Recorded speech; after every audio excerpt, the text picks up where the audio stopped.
Good evening, one and all, and welcome to episode 277 of Love at First Scent with me, Persolaise, coming to you live as always from YouTube. Please do consider subscribing to my channel if you haven't already done so, and spare a thought for supporting my work. You can find information about how you can do that in the video description below. In today's brief video, we're going to be looking at a classic, modern classic, I think we can call it that is celebrating its 25-year anniversary this year. It first came out in 1997, but before we smell it and talk about it for a bit, we have to say the first comment in this video, goes to Rachel, who says, Dune, exclamation mark. Herb's here as again, saying hello again. Natalia says, back again.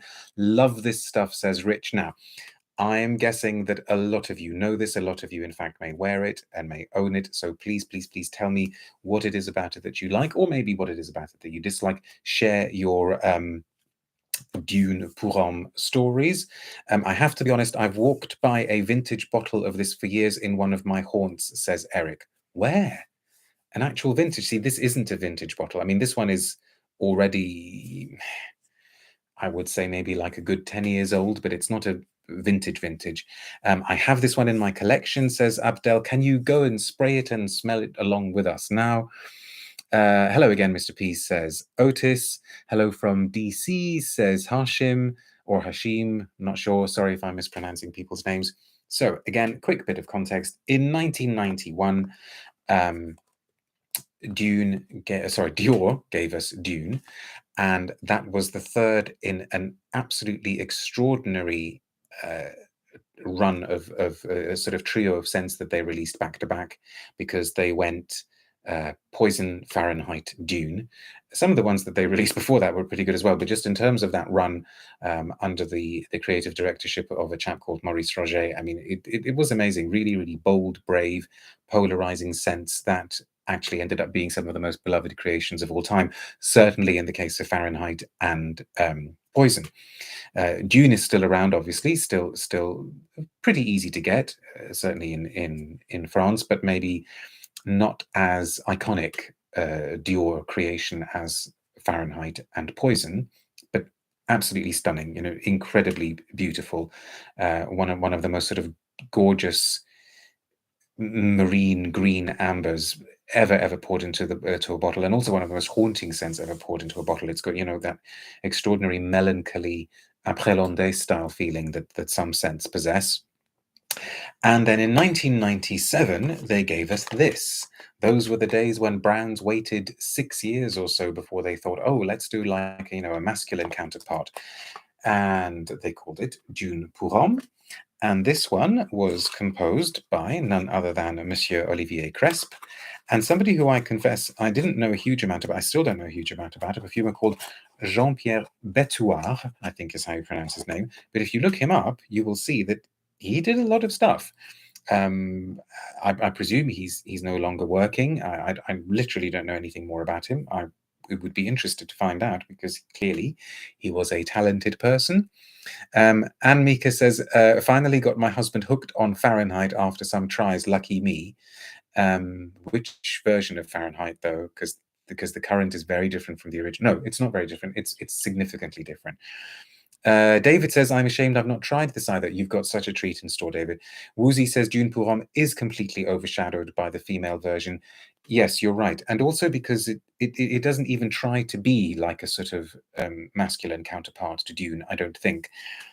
It is in many ways a fairly sort of simple, streamlined green cologne type scent, figgy green. But it's great, and it is underrated, and I think it's great that it is still available. You can certainly you see it all over the Sephoras in France, and I think you can get it online through the Dior websites. And yeah, just sort of unfairly forgotten almost, although clearly it's not been completely forgotten, because otherwise they would have stopped making it. So here we go. Happy 25th birthday, Dune Pour Homme, from 1997 to 2022. And I haven't smelt this bottle for a while. I wore Dune Pour Homme quite a bit while I was at university, towards the end of my time at university. Yeah. In some ways, it's very 90s, I suppose, of its time, because it relies quite heavily on musks. It's not as forgotten as Dior Higher, says Woozy. Now, see, I had a lot of time for Higher. I wore Higher a lot, not so much Higher Energy. I think we've talked about this on this channel before in relation to Hermes H24, right? Which I think is very definitely a descendant of Higher.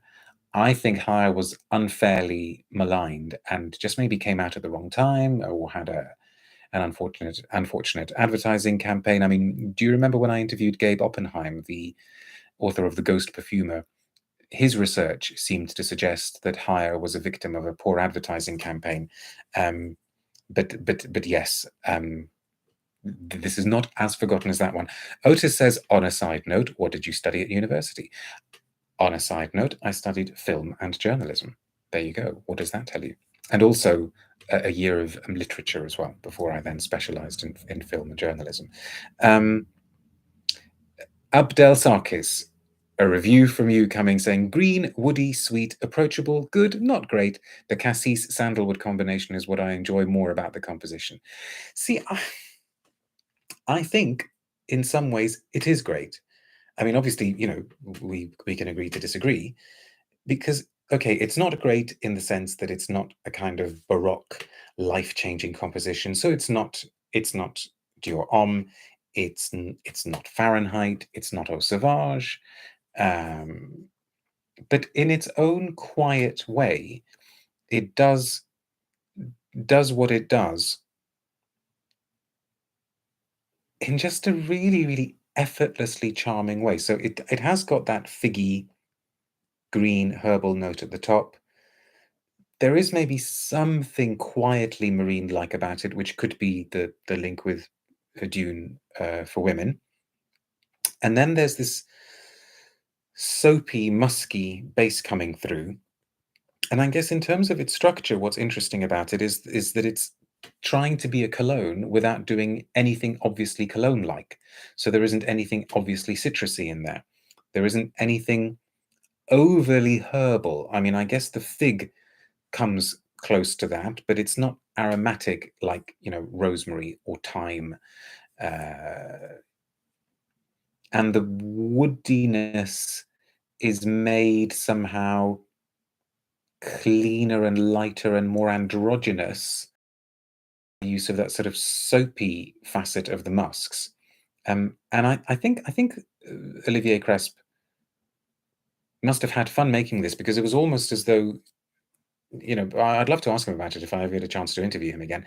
But I think it was almost as though he kind of thought, okay, let me do a kind of light, fresh thing without any of the ways that light, fresh things are usually done.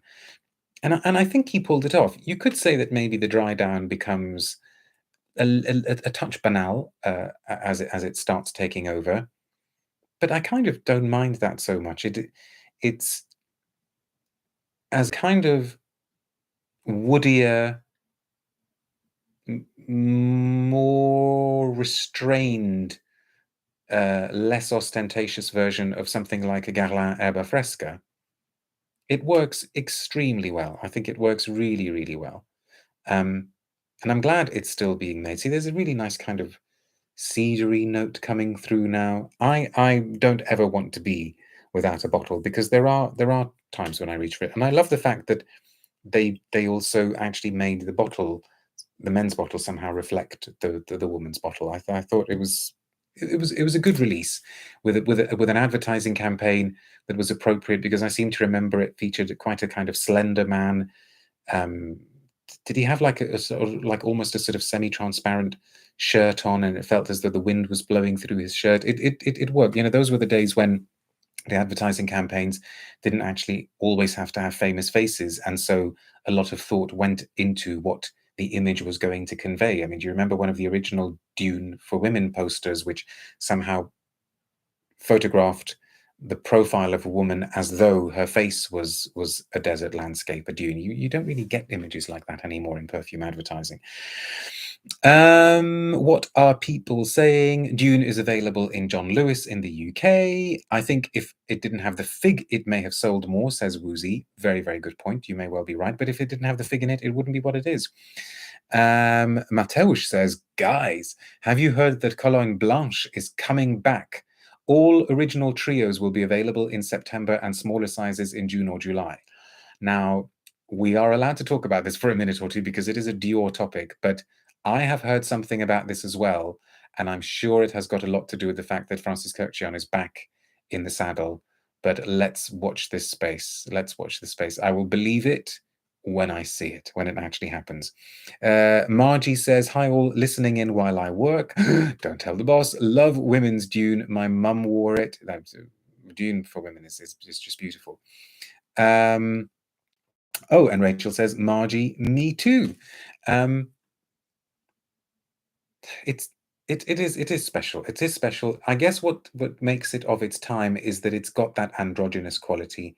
You can feel the influence of CK1 here. You can feel the influence of things like l'Odyssée and l'Odyssée pour Homme, but Dior somehow made it their own. And then you can actually almost see how this softer masculinity then paved the way for Dior Homme, which came, what, 7-ish years later, I think, was Dior Homme 2005, round about then. So yes, well done for making it to 25 years. Dune Pour Homme, I hope you stick around for a few more. Any final comments? Oh, Woozy says, I've seen a post about the colognes and Francis Kurkdjian confirmed it, I think. Oh my God. We need to get ourselves to Dior soon. Eric says, barely related, but I thought the newest Jules straight... Sorry, I bought the newest Jules straight from Dior. Such a lovely, unusual masculine. Yeah, that's a good one. That is a good one. Very, very early 80s. Very Kouros, isn't it? It is true that Dune behaves like a cologne, says Abdel Sarkis. I wear it in the heat of Puerto Rico all the time. It never gets too sweet. Well, there you go.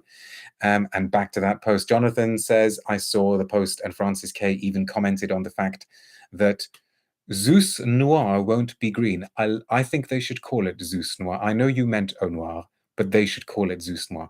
So will they not color it anymore? Interesting. I think, where is this post? Somebody send me a link, either in a comment below the video or here in the chat. Send me a link to this post. Was it an Instagram post? Because I need to ask Captain Kirk about this. We need to get the lowdown. Anyway, I shall leave you in peace for now. I will try to do as many videos as possible before things start getting a little bit hectic at Maison Persolaise from kind of end of May onwards, but I promise I will I will do as much as I possibly can. The Euro says the post was deleted. But where was it? What was it on Instagram?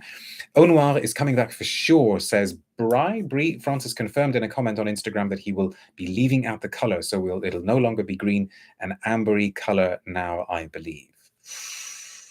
Interesting. Okay, I am saying goodbye now. Stay safe, be good. Thank you very much for watching, and hope to see you soon. Bye now.